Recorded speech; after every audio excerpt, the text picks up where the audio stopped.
This right here is the Nintendo Wii Mini. Time to review it. Ah yes, the Nintendo Wii. One of the most popular systems of the late 2000s. Everybody and their frickin' grandmother had one. And it was pretty clear to see why. The Wii was an incredibly accessible system. Anybody could play it, young or old. And it had plenty of fantastic casual games. Plus, not to mention, amazing Nintendo exclusives.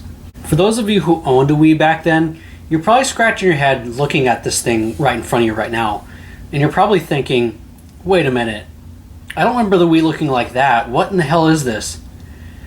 This is the third and last revision of the Wii released in 2013. The Wii Mini. Probably the strangest and questionable Wii model that Nintendo ever made. It just... I just have so many questions. Like, why was this thing even made?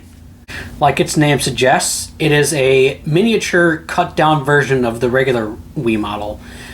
It basically has a top loading drive instead of a slot loading drive. It has one less USB port. It does not have an SD card slot, and it does not have the ability to connect to the internet. Oh, and it also doesn't support 480p. So it's, on paper, the worst Wii model that you could possibly get. So you're probably asking right now, if it's the worst Wii model, why do you own one?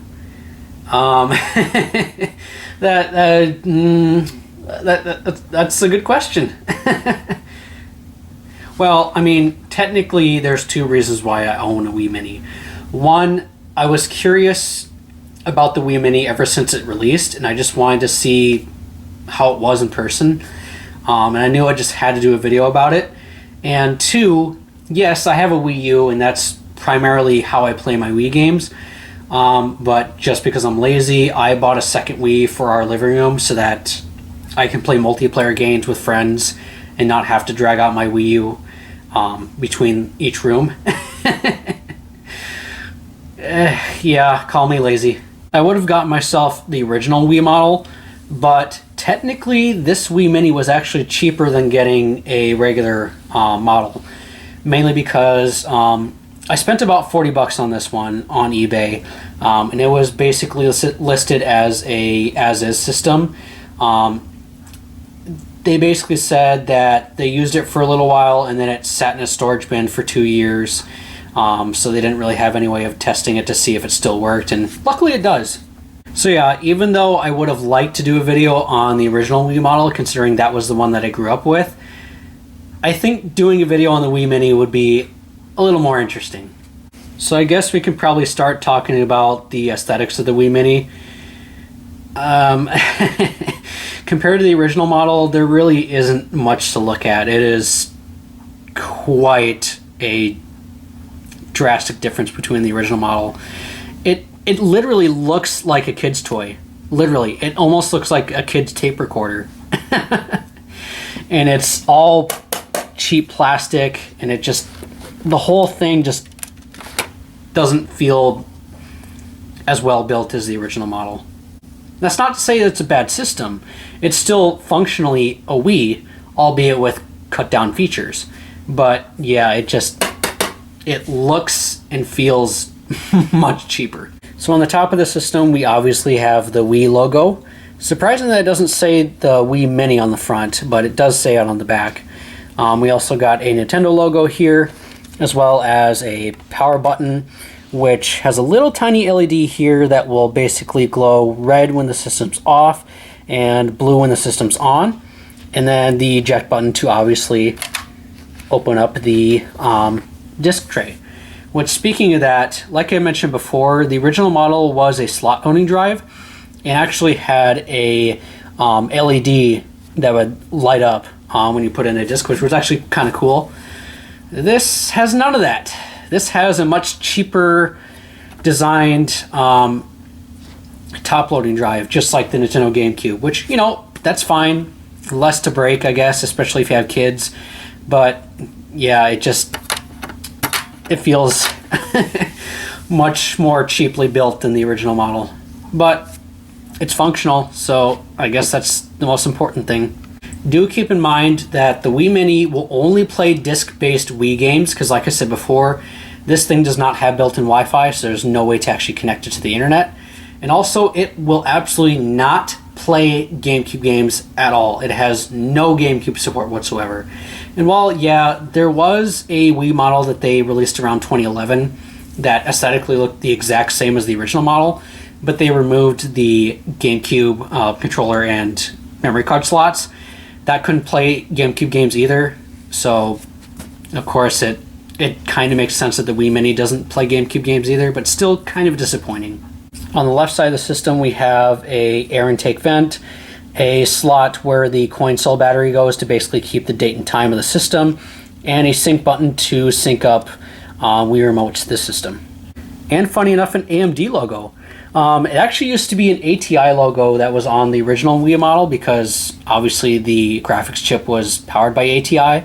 But since AMD bought out ATI quite a few years ago, obviously that's why the AMD logo is on here. On the front of the system, there's nothing. On the right side of the system, we have another air intake vent. On the bottom of the system, we have 4 rubber feet, although this one's missing one at the top. We also have the Wii Mini logo, some model number information, support information, serial number, FCC nonsense. Yeah, you get it. Oh, and another air intake vent. On the back of the system, we have the AC power, AV out, which, like I said before, this will only do composite video and I think S video. It will not do component video, so there's no way to get 480p out of this thing. So, yeah, it doesn't clean up very good on a HD TV. We also have our sensor bar connector, a cooling fan, and one lonely USB port. The original model, like I said before, used to have 2 ports, but now they limited it to 1 port. Kind of disappointing, but I mean, it's whatever. It's the Wii Mini. Everything about it's disappointing. So what exactly is powering the Wii Mini? Well, do keep in mind that it basically shares the exact same specs as the original model of the Wii. But anyway, for a CPU, it uses an IBM PowerPC Broadway chip clocked at 729 megahertz. For memory, it uses 24 megabytes of 1T SRAM clocked at 324 megahertz and 64 megabytes of GDDR3 SDRAM. For storage, it has a total of 512 megabytes of NAND flash memory, although with the Wii Mini, I believe, since it can't use an SD card, it has 8 gigabytes of built-in memory. I think, don't quote me on that. For video outputs, the Wii supports composite video, S video, RGB SCART, and component video, and supports up to a max of 480p. Although, like I said before, the Wii Mini can only do composite video, and I think S video, and only a max of 480i. For the graphics chip, it uses the ATI Hollywood clocked at 243 megahertz. And finally, the Wii Mini measures in at 6.3 inches by 1.8 inches by 7.6 inches and weighs roughly about 25.5 ounces. Here's the controller for the Wii, which is aptly named the Wii Remote. What else can be said that hasn't been said already? It's the Wii Remote. It's one of the most iconic controllers ever. Like, everybody knows what this thing is. So on the outside, it's fairly simple looking. Obviously, we have a power button to turn on the controller as well as turn the system on and off. We've also got our D-pad, our A button, plus and minus button, home button to access the home menu, a tiny speaker right here for extra interactivity, which actually doesn't really sound all that good. We've also got our 1 button and 2 button. LED indicators that indicates which player is using the remote. There's a B button on the back and the sync button for obviously syncing it with the system. So when the Wii originally launched in 2006, the technology inside the Wii Remote wasn't really all that sophisticated, despite Nintendo making it out to be more than it actually was. It did read your movements, but not really all that accurate. So around 2009, they released an accessory called the Wii Motion Plus. Originally, it would attach to the bottom of the Wii Remote using the expansion port, which was also used for the nunchuck to add an analog stick to the system, as well as the classic controller to obviously give it a more traditional controller. With that Wii Motion Plus accessory, it basically improved the capabilities of the accelerometer and gyroscope inside the Wii Remote and made the motion controls way more accurate. Alright, time to show off my games that I have for the Wii. I used to have way more growing up, but I sold most of them years ago. Mainly because most of them were shovelware. Yeah, that was a bit of a problem with the Wii, is that at least 40% of its library was complete garbage. But luckily the rest of the Wii's library is actually pretty good. As of recording this video, game prices on Wii games is relatively okay. The Wii's kind of in this weird realm right now where it's not quite old enough to be retro, but not really new enough to be, modern. I have noticed that some Wii games have started to rise in price. Now, I'm not entirely sure if that has something to do with ongoing global issues or if it's just because people are starting to get nostalgic for the Wii again. I don't really know. But luckily, a good, decent chunk of Wii games are still relatively affordable. Again, as of recording this video. Obviously, you can't talk about the Wii without mentioning Wii Sports. What else can be said that hasn't been said already? It was a pack-in title for the Wii, and it sold really, really well. It was really a decent showcase of what the Wii Remote was capable of. Out of all the Wii games, this is by far the one that I played the most growing up. I had such a blast with Wii Sports. Even today, despite some of its issues due to age, it's still really, really fun. Plus, they improved a lot in the sequel. And speaking of that, here it is. So, around 3 years after Wii Sports released, Nintendo decided to make a sequel, Wii Sports Resort. And it is great. It is 2 times better than the original. It includes 12 sports instead of 5. It was one of the first games to require the Wii Motion Plus accessory, which really, really helps the motion controls, let me tell you. And overall, it's a really, really fun sequel. Mad World. The Wii wasn't really known for a whole lot of mature rated titles, but the ones that were on the platform were fairly unique, and this is no exception. You basically take control of Jack, where he's in a TV show where there's one rule and one rule only. Kill, kill, kill. And let me tell you, it is so much fun. Despite the game only using 3 colors, black, white, and red, lots and lots of red, mind you, the game still looks absolutely beautiful with its nice cel-shaded style. Although by far the best part about this game is the commentary from the hosts. The hosts were basically voiced by Greg Proops and John DiMaggio, and they are absolutely hilarious. It is probably one of the main reasons to play this game. It is just absolutely absurd in the best way possible. The controls can be a little janky sometimes, but honestly, it's a really fun game, and I do recommend it. Wario Land Shake It. This is a great entry in the Wario Land franchise, and one that the series really needed, considering the series was on hiatus for a good, 6 or 7 years before this game came out. The game uses a hand-drawn art style and looks absolutely beautiful, and the game actually plays pretty good. Yeah, it is a little on the short side, but like I said before, the game is absolutely beautiful, it controls well, and the level design is actually pretty fun. I do recommend this one. Namco Museum Megamix. This is a Namco Museum game that basically includes 24 games in all, including remakes of classic Namco arcade games, such as Galaga, Motos, Rally X, and even includes a full remake of the DS game Pack-and-Roll. Unfortunately, most of those remakes on this game range from okay to mediocre at best. It's not bad, it's just you could do better. Basically, the only reason why I own this game still is because it includes quite a lot of original Namco arcade games, and they play really, really well on this game. Other than for that reason alone, I unfortunately can't really recommend it. Wii Play. This is another game that sold really well on the platform. This was basically the second game in the Wii subtitle franchise, like Wii Sports, Wii Play, Wii Music, Wii Party, etc. Honestly, I think the reason why this game sold so well is because it was bundled in with an extra Wii Remote. Other than that, it's a fairly mediocre game. There's some fun to be had, especially when you're playing multiplayer, but most of the games on this disc range from okay to just downright broken. Especially the fishing minigame. That thing is that does not play well at all. But still, I do recommend it. Donkey Kong Country Returns. This is an amazing entry in the Donkey Kong Country when it really needed it most. The Donkey Kong Country series is better known for 3 amazing entries on the Super Nintendo.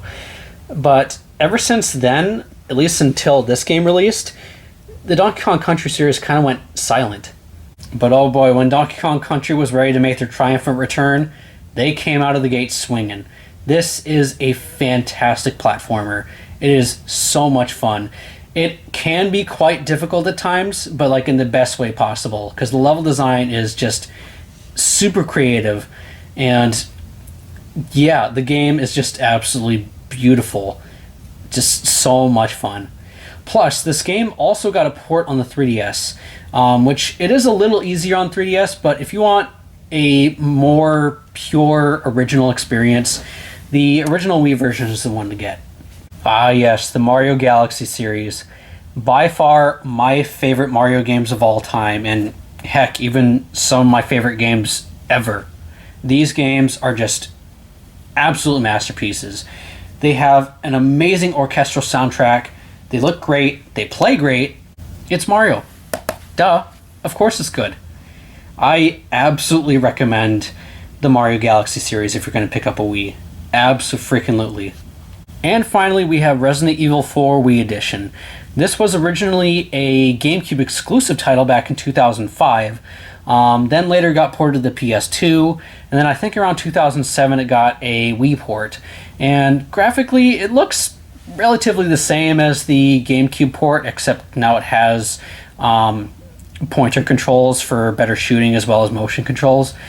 I know that this game is like loved by Resident Evil fans, but it wasn't particularly for me. It's just not really my kind of game.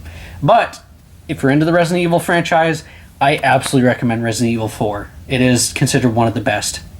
Well, I guess we've delayed the inevitable long enough. Let's plug this ugly thing in and show it off.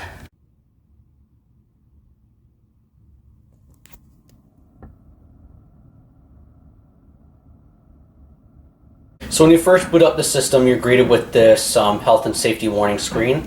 Before playing, read your operation manual for important information about your health and safety. There's also more information at that hyperlink right there at nintendo.com/health safety. And then it says press A to continue. So we'll do just that. And here's the Wii menu. Now, this is actually the Wii menu on the Wii U using the Wii mode, but aesthetically, you know, it's the exact same Wii menu as on the Wii Mini. The only difference is, unlike the screen that you see right here, the Wii Mini only has 3 Wii channels instead of, I think, 5 like the original did. There's the disc channel, the Me channel, where you can basically create your own little avatar for your Wii system, and I think there's also the Wii menu manual on the Wii Mini. Since the Wii Mini cannot access the internet, the only thing that is missing is the Wii Shop channel, which of course that shut down in 2019, so there's no way to access that anyway. The forecast channel and the news channel, which those also shut down, I think around 2013 or 2014. And also, since the Wii Mini does not have an SD card slot, there's also no SD card menu option either. But other than that, it basically has all the rest of the same functions as any other Wii. So the Wii menu is fairly simple looking, but I actually kind of like it. It has a fairly clean design. Everything's laid out to where you can actually find it easily. I kind of like it. I will say it's definitely easier to navigate than the Xbox 360 or PS3 menu, that's for sure. So on the main part of the Wii menu, we have our date and time right here. We have our selection of applications, or in this case, they're called channels. We have the disc channel, which is obviously for playing disc-based Wii content. We have the Me channel for creating your Me avatar. We have the Wii Shop channel, which is not available on the Wii Mini. And we've got the Wii Menu Electronic Manual, which is basically, obviously, an electronic version of the Wii Menu Manual.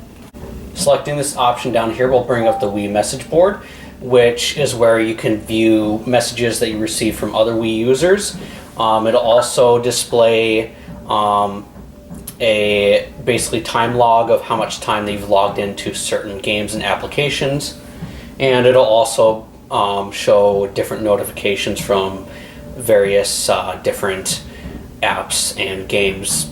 Like Mario Kart Wii, for example, back when the servers were still up, there would be these daily tournaments and challenges that would be posted, and basically you would get a message on the Wii message board and you'd be able to launch straight into Mario Kart Wii that way. We can also get a calendar view of the Wii message board, which makes finding certain messages a lot easier. Wii options is obviously where we can adjust various things with the Wii. Everything from general settings to managing save data and managing the Wii channels. On the Wii Mini, the only options that are available, I want to say, is save data and settings. Since, like I said before, this is the Wii mode on Wii U, so obviously the settings section is missing, since the only way to access the settings for Wii mode is straight from the Wii U's settings. Pressing the home button on the Wii Remote will bring up the home menu, where we can do various things such as accessing the Wii menu if we're playing a game, which is definitely nice so that you don't have to actually turn the system off to access the Wii menu. We can also adjust Wii Remote settings here as well, such as adjusting the volume of the built-in speaker. We can also turn Rumble on or off. We can also, if we're having connection issues with the Wii Remote, we can reconnect our Wii Remote. So there you go, that was the Wii menu. Fairly simplistic, especially by today's standards, but honestly, I think it still works. Let's start with the most important thing about the Wii, which is obviously the motion controls. It was a huge thing when Nintendo was showing off the Wii. Limitless potential, they said. For the most part, most games, especially the Nintendo published titles, used the motion controls fairly well. Unfortunately, it was the games that most developers didn't really know how to properly utilize the motion controls that suffered. You can especially notice that in some early Wii titles, where it just feels like they just shoehorned in the motion controls and it just is not executed very well at all. But even on some early titles like Wii Sports here, it still works fairly well. It wasn't until the Wii Motion Plus accessory that the Wii's motion controls got way better. With that accessory, it reads it one-to-one. Because look at this. That's like reading my actual movements. That is way more accurate. Not a whole lot of games required the Wii Motion Plus. Some that I can think of were like Red Steel 2 and obviously Wii Sports Resort. Most titles had the option of using the Wii Motion Plus, which definitely benefited. If you had any doubts regarding the motion controls when the Wii initially came out, I highly suggest at least trying the Wii Motion Plus because it makes things a lot better. If you're playing 2D games, luckily the Wii Remote allows you to turn it on its side and basically use it just like a original NES controller. And it works pretty well. The buttons feel really nice and responsive. Yeah, no complaints there. The only complaint that I do have is holding the Wii Remote sideways like this for some games. After a while, it does tend to cramp my hands. It's not a problem for everybody, but it's just something to keep in mind. Now, obviously, the Wii is far less capable than the Xbox 360 and PS3, considering, well, it doesn't support high definition. So it is limited in that regard, but even in 480p, some games still hold up pretty well, especially the later titles like Super Mario Galaxy 2 here. Definitely by far the best way and the most convenient way to play Wii games on a modern TV is by using one of those component to HDMI adapters. That definitely helps clean up things a lot. Or of course you could just play Wii games on the Wii U like I'm doing here.